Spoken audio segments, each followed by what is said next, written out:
Hi everybody and welcome back to the Girly Girl Bookworm. So today I have a monthly wrap up for you. I have October because that's the month that we are already over with. And I read 16 and a half books, 16 or 17, I don't remember, and a half because I listened to half an audiobook. I think it was about a half an audiobook and so I'm just going to include it. I don't know why my computer keeps going off. So yeah, let's just get started. My iPad is at literally 2% battery, so I'm hoping I can do this really quickly.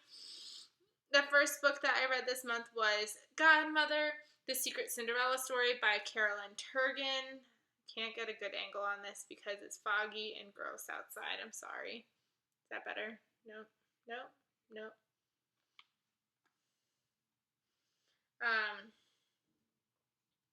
Let's see, maybe if I do that, does that make the glare go away? Nope. Okay, so this is like a fairy tale retelling, kind of the story of the godmother, like decades later. I gave this 3 stars, I want to say. It was a decent book. It was interesting, but I wouldn't go raving and ranting about it in particular. It was kind of one of those stories that at the end made you re-question everything you just read. So in that respect, it was kind of interesting, but it wasn't that amazing. Then I read The Martian by Andy Weir. This is another book that I gave like 3 stars. I prefer the movie way better than the book, and I read the book first, and it was just kind of really dull and dragged with all the sciencey math terms, but the movie was amazing. I have a movie review if you're interested in hearing about that, and then if you want any more of my thoughts about the book, obviously all these books are in weekly wrap-ups, so definitely check that out if you want more information. The Turning by Francine Prose. I think I gave this like 1 star. 2 at the most. It just wasn't good. Not at all. Vicious Little Darlings by Catherine Easer. I can't remember if I gave this 3 stars or 4 stars. It was interesting, but like the plot line was kind of very like vague / non-existent, if that makes any sense. It's about a girl and she meets these 2 friends and they're all friends and it's just college with really immature characters. So it was decent. Obviously Harry Potter and the Half-Blood Prince by J.K. Rowling, obviously 5 stars. This is the 6th book in the Harry Potter series that I am rereading, and yes, I did like this one a bit less the second time I read it compared to the first one. The first time I read it, it read a lot slower than it did the first time, so I kind of enjoyed it a little bit less. Don't Look Back by Jennifer L. Armentrout. I gave this either 4 or 5 stars, I want to say, even like maybe 4.5. It was really intriguing, and I really enjoyed the storyline. I really liked the plot. I really did like this. I like this better than I like the Lux series, so I think that says something. The Merciless by Danielle Vega. This is one of those books where I was like, I don't even know how to rate you because it was so messed up that like I was like, is this a good thing that I was so creeped out about it, or is this a bad thing that I was so creeped out by it? It was just a mess. Like it was like Mean Girls on like steroids with like creepiness and like Catholicism kind of in there. Like they were really religious. I don't know if you would necessarily call it Catholicism. Definitely creepy. I recommend it if you want a creepy, like really creepy, disgusting read. Go for it. Joyland by Stephen King. I gave this book like 2 stars. It was not what I was expecting out of a Stephen King novel at all. I was expecting thrillery and things like that because I am really scared of scary books, so I didn't want to jump into one of his really scary ones. So I thought this would give me still like that thriller vibe and a amusement park feel. No, it was more like a coming of age story than anything, and to me that just wasn't what I was expecting, so I couldn't necessarily enjoy it. Frankly, My Dear, I'm Dead by Olivia J. Washburn. I believe this one also got 3 stars. Lots of 3 stars this month.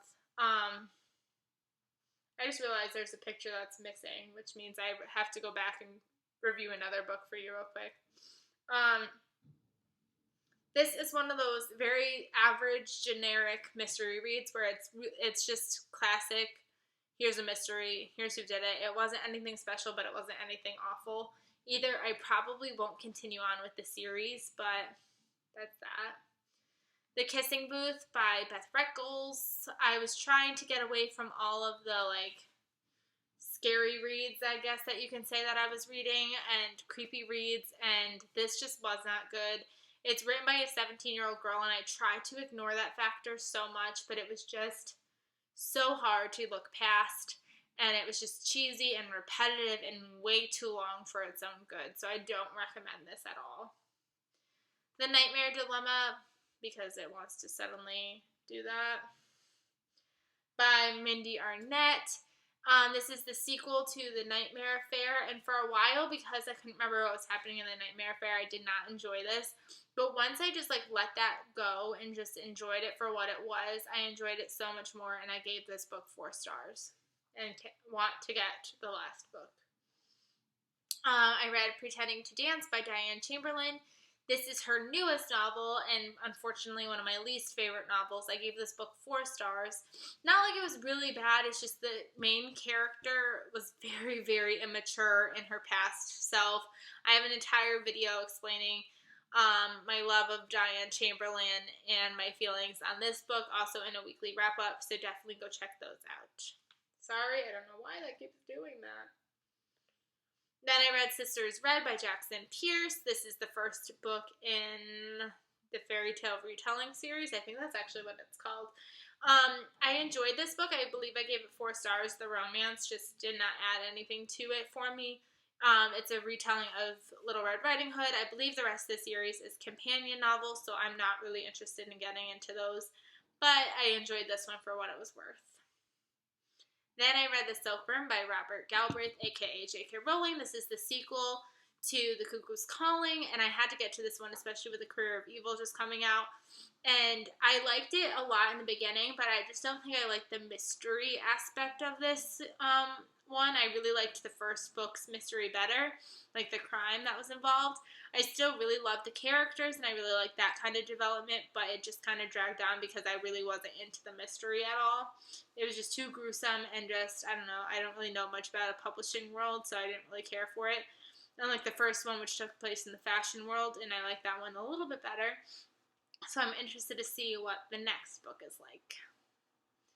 Then I read The Future of Us by Jay Asher and Carolyn Mackler.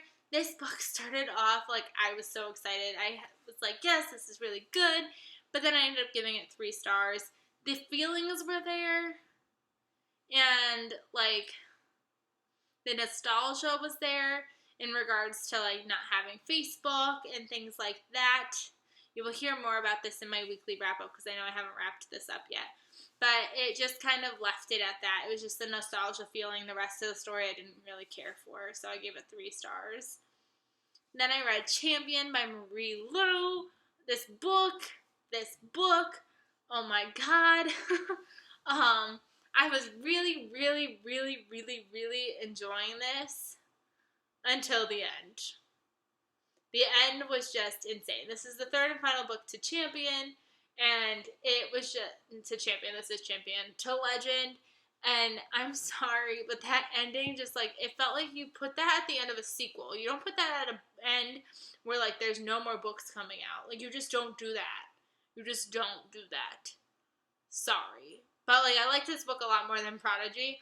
I waited a long time between Legend and Prodigy to read Prodigy, and so I forgot a lot of Legend, so I did not want to do that to Champion. I wanted to make sure I read it within a reasonable time frame. So I finally read it, and like I said, much better. The progress of the story went so much quicker, and I liked this one so much more. So much more.